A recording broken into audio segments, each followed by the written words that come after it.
এই রিক্সাওয়ালা মামাদেরকে একটা চ্যালেঞ্জ দিলাম যে আপনারা পেয়ারা আছে এখানে, বড়ই আছে, তারপরে শশা আছে, যে যতটা যে কয়টা খেতে পারেন আপনারা খান।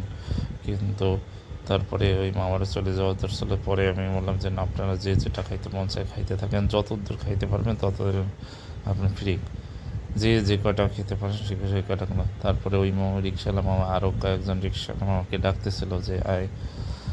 তারপরে ওই বাচ্চাটা এক এক করে কেটে দিচ্ছিল, ওই চাচিরও একটা পিস কেটে দিল। চাচি আমার বলতেছেন না আমি বাবা আর খেতে পারবো না, আমি একটাই খেতে পারবো। তারপরে এই রিক্সাওয়ালা মামাকে ডাকলো ওরা। তারপর দেখি এখন কে কয়টা খেতে পারে। আসলে এরা তেমন একটা দেখলাম যে তারা বেশি মোটামুটি খাইছে, বেশি খাইতে পারে নাই। তারপরও একটা বললো যে দেখি, কিন্তু পরে বললো যে মামা আর খাইতে পারবো না। এক একজনে দুইটা তিনটা করে খাইয়া এরপরে বলে যে না মামা আর খাইতে পারবো না। কেউ তিনটা, কেউ চারটা খাইছে, কেউ 6-7।